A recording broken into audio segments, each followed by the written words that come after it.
10 years later, in February, the shower head in Gavin's bathroom began to leak. The timing was inconvenient. His editor had assigned him to a story about Florida's exotic wildlife problem, and he was leaving New York the following morning. Gavin stood in the bathroom, watching the steady dripping of hot water, at a loss.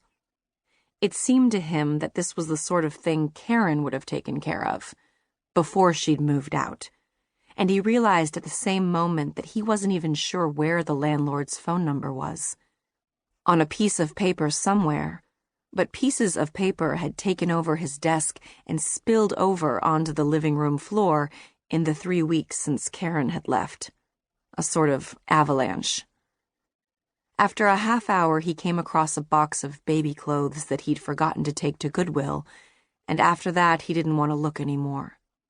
So he retreated into the bedroom and resumed an earlier search for clean socks.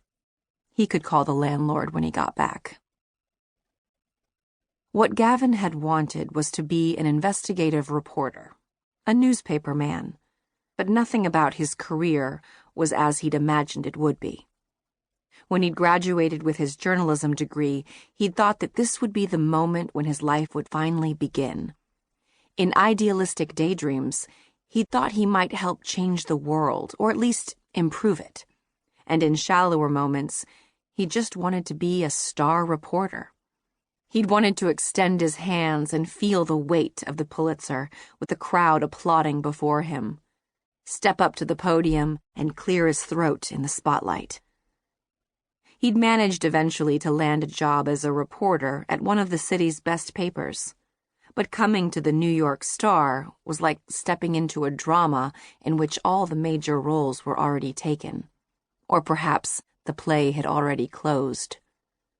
There were veteran journalists at the Star, men and a woman who'd brought down titans and gone into war zones and propelled the paper to a point only just beneath the Times in the New York City newspaper pantheon. People who didn't have to imagine what a Pulitzer felt like. But even the veterans seemed adrift in the changed world.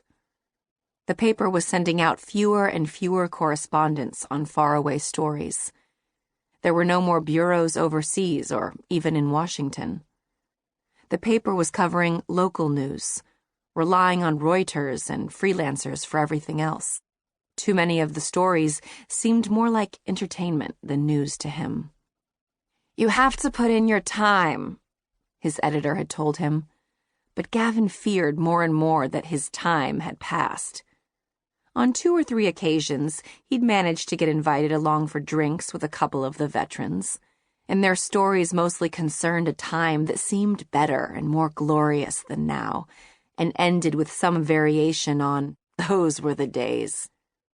He'd come home from the bars, leaden with disappointment. "You know what your problem is?" his friend Silas said one night, when they were drinking together at an Irish bar near the paper. "I just figured it out." Silas was a copy editor, and had been at the paper longer than Gavin had. Their desks were side by side in the newsroom. "Please," Gavin said, "tell me what my problem is." "Look at you. Jesus, the fedora, the trench coat. You want to run around the city with a flashbulb camera and a press card in your hatband." "How is that a problem?" "Your problem is that you don't really want to work at a newspaper, per se. You want to work in 1925. "I don't disagree," Gavin said. It had been clear for some time that he was in the wrong decade. All of his favorite movies were older than he was. His camera was a 1973 Yashica. He'd seen Chinatown a dozen times. He suspected his editor was sending him on his first out-of-town assignment to make him feel better about not being senior enough to be sent into a war zone, or perhaps to make him feel better about having missed the days the veterans drank to. He knew she was doing him a favor, but the assignment itself seemed depressingly symptomatic.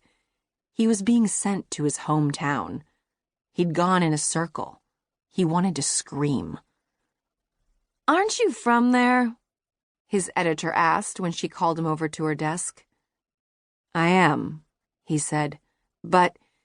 And he realized as he spoke that of course there was no way of evading the assignment.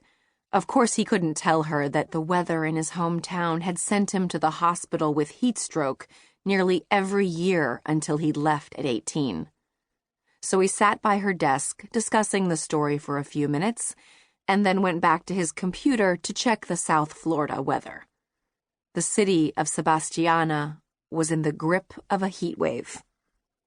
That night, he lay awake listening to the dripping shower and wondered if it would be pathetic to call Karen about the landlord's phone number. Decided against it and woke at an unspeakably early hour to board a southbound plane.